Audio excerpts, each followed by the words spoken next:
মই শোণিতপুৰ জিলাৰ ঢেকিয়াজুলিৰ চপাইবালি গাঁৱত অহা 31 মে আৰু 1 জুন দুদিনীয়া বনাঢ্য কাৰ্যসূচীৰে চপাইবালি গাঁৱত অনুষ্ঠিত হ'ব ৰাভা জনগোষ্ঠীয় উৎসৱ বাইখু। আৰু ইতিমধ্যে বাইখু উৎসৱৰ কাৰণে তেওঁলোকে পূৰ্ণ প্ৰস্তুতি চলাইছে।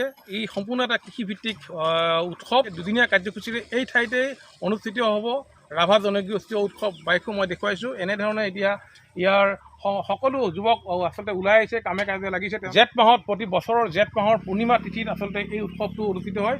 ঠিক একেদৰেও এই উৎসৱটো এইবাৰ জেঠ মাহৰ পূৰ্ণিমা তিথিতে এই বাইখু উৎসৱটো অনুষ্ঠিত হ'ব।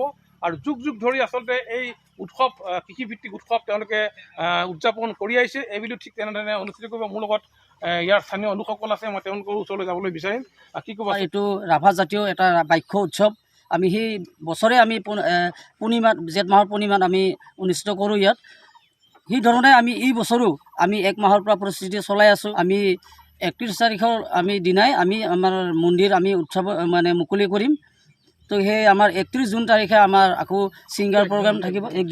1 জুন তাৰিখে আমাৰ সাংস্কৃতিক সন্ধিয়া থাকিব আৰু আমাৰ খেল ধূল থাকিব। আমন্ত্ৰিত কৰা আমাৰ বিধায়ক অশোক সিংহল ডাঙৰীয়া আহিব। আমাৰ ৰাভা হাছুঙৰ টংকেশ্বৰ ছাৰ আহিব, আমাৰ ইয়াতে উপস্থিত থাকিব।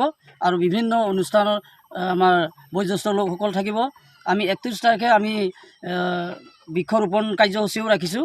আৰু লগতে মহিলা কৃষ্টি, বড়ো, ৰাভা, আমি বিভিন্ন জনজাতিৰ কৃষ্টি দল থাকিব ইয়াতে। বাইখু উৎসৱটো আচলতে আমাৰ যি বানৰজা সেনাপতি দদান তেখেতে তাৰমানে গোৱালপাৰাত গৈ পেলাই এই বাইখু পূজাটো প্ৰথমে আৰম্ভ কৰিলে। তাৰ পাছত বিভিন্ন জিলাবিলাকত আমাৰ যিবিলাক নেকি ৰাভা জনবসতি আছে সেই জিলাবিলাকত আমাৰ পৰ্যবেক্ষিত হ'ল। তেতিয়াৰ পৰাই আমি এতিয়া এই বছৰলৈকে আমাৰ 8ম বাৰ্ষিক বাইখু উৎসৱ হ'ব।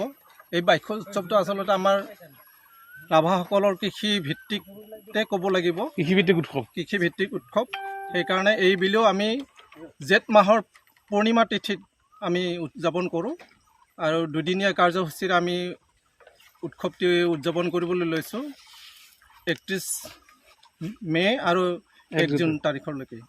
হয়, আচলতে সম্পূৰ্ণৰূপে এটা বাইখু উৎসৱ কৃষিভিত্তিক উৎসৱ। আৰু এই উৎসৱ আচলতে জেঠ মাহৰ পূৰ্ণিমা তিথিত অনুষ্ঠিত হয়, উদযাপন কৰে তেওঁলোকে। তাৰপিছতে তেওঁলোকে এই উৎসৱৰ পিছতে আচলতে কৃষি কৰ্মত আচলতে মনোনিৱেশ কৰে। আৰু এই যি বাইখু উৎসৱৰ পৰাই তেওঁলোকে এটা প্ৰেৰণা লাভ কৰে। আৰু যি উৎসৱ আচলতে ৰাভা জনগোষ্ঠীৰ আচলতে সাংস্কৃতিক ঐতিহ্য আৰু এটা পৰিচয়, একতাৰ প্ৰতীক বুলি ক'লেও হয়তো ভুল নহ'ব।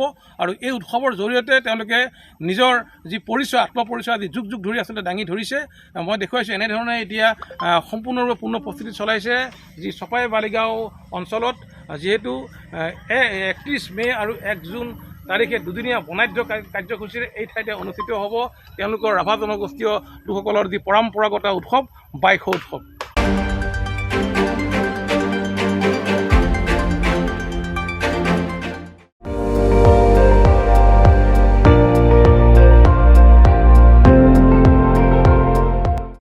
আপুনি চাই আছে ND24, সৰ্বশ্ৰেষ্ঠ নহয় সৰ্বোত্তমৰ দৌৰ।